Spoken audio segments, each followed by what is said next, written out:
स्वाभिमानी शेतकरी संघटनेचे नेते रविकांत तुपकरांनी आज लोकसभेचा उमेदवारी अर्ज दाखल केला आहे।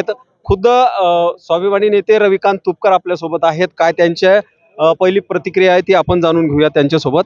भाऊ, काय सांगाल, आज उमेदवारी अर्ज दाखल केला आहे, काय नेमकी भावना? 22 वर्ष जो चळवळीमध्ये आम्ही संघर्ष केला, पोलिसांच्या लाठ्याकाठ्या खाल्ल्या, जेलमध्ये गेलो, तडीपारी भोगली, शेकडो पोलीस केसेस अंगावर घेतल्या।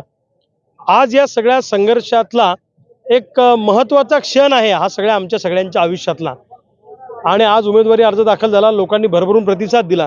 स्वयंस्फूर्तीनं रेकॉर्ड ब्रेक सभा या ठिकाणी झाली, रेकॉर्ड ब्रेक रॅली या ठिकाणी झाली।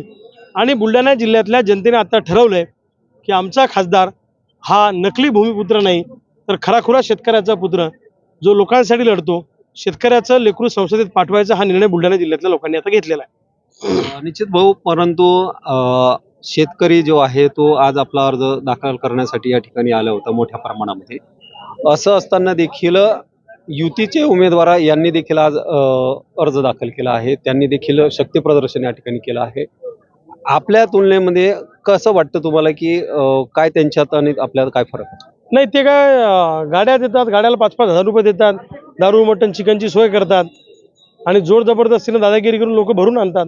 आमचे लोक स्वतःच्या घरची चटणी भाकरी खाऊन, स्वतःच्या पदरमोड म्हणजे घरातलं धान्य विकून गाडीला पैसे खर्च करून येतात। हा त्यांच्यात आणि आमच्यात फरक आहे। ये लाई हुई फौज नाही, ये खुद के पैसे से आए हुए लोग हैं। आणि रेकॉर्ड केला ना आजच्या सभेनं, रेकॉर्ड ब्रेक झालं हे सगळं। ते काय धरून धरून आणले का जबरदस्ती? अहो, तिथं 3-4 किती पक्ष आहेत बाबा, ते मोठे मोठे। आमच्या कुठे पक्ष आहे? आम्ही तर गरीब माणसं आहे। हे गोरगरिबांची लढाई आहे। एका बाजूला पांढऱ्या कपड्यातले पुढारी आणि हे दुसऱ्या बाजूला फाटक्या कपड्यातले नेते, अशी लढाई या ठिकाणी होणार आहे। विजय सामान्य गावगाड्यातल्या माणसाचा होणार। निश्चित परंतु काय मुद्दे असणार आहेत लोकसभेच्या संदर्भामध्ये, लोकांमध्ये जात असताना कुठल्या मुद्द्याच्या आधारावर आणि कसा प्रतिसाद आपल्याला मिळतोय जनतेमध्ये? आम्हाला दुःख या गोष्टीचं आहे, ज्या खासदारांना आम्ही 15 वर्ष निवडून दिलं, त्या खासदारांनी 15 वर्षात ठोस सांगण्यासारखं काहीच काम केलं नाही।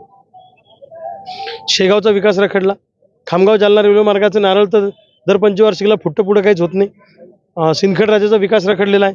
लोणारचं पूर्ण भकास करून टाकलं या लोकांनी, काहीच पुढे विकास केला नाही। संत चोखामेळांचं स्थळ आहे, तिथे ताराबाई शिंदेचा विषय, काहीच केलं नाही ना। सोयाबीनला भाव नाही, कापसाला भाव नाही, मजुराला मजुरी नाही, मजूर लोक परेशान, भूमी लोक परेशान, तरुणाला रोजगार नाही, पोरं डिप्रेशनमध्ये चालले, पोरांचे लग्न होत नाही। यांनी धरणं केली नाहीत गावागावामध्ये, सिंचनाच्या सोयी नाही, डेऱ्या नाही, इथं सुतगिरण्या नाही, इथं कारखाने नाही, MIDC नाही। मग आहे का इथं? 15 वर्ष काय केलं? तुमचीच तंबाखून तुमचा चुना आम्हाला निवडून ना, असं काम केलं आहे ना। आपण खासदार झाल्यानंतर काय नेमकं स्वप्न आहे बुलढाणा जिल्ह्याचं? हे काय जे मी सगळं पालट सांगितलं हे मी बदलून टाकणार आहे। जे ते काहीच झालं नाही हे सगळं मला बदलवायचं। बुलढाणा जिल्हा मला विकासाचा मॉडेल करायचा। देशात बुलढाणा जिल्हा एक नंबर राहिला पाहिजे। हा जिजाऊंची कूस आहे आमची। फार मोठे मोठे लोक आमच्या जिल्ह्यात होऊन गेले। बुलढाणा जिल्हा हा नंबर 1 वर आणणार, विकासाचं मॉडेल करणार, असं माझं स्वप्न आहे। तर हे होते स्वाभिमानी नेते रविकांत तुपकर। बुलढाण्याचा विकास या ठिकाणी करणार आहेत अशी भूमिका आहे ती त्यांनी या ठिकाणी व्यक्त केली आहे। लग्न समारंभ असो वाढदिवसाची पार्टी व इतरही शुभ कार्यासाठी बुलढाणा शहरापासून अवघ्या 1 किलोमीटरच्या अंतरावर निवांत हॉलिडेज आपल्यासाठी सज्ज झाला आहे। 800 लोकांची बैठक व्यवस्था असलेला प्रशस्त हॉल आणि यामध्ये अत्याधुनिक अशी करण्यात आलेली रोषणाई निश्चितच मन मोहून टाकणारी आहे।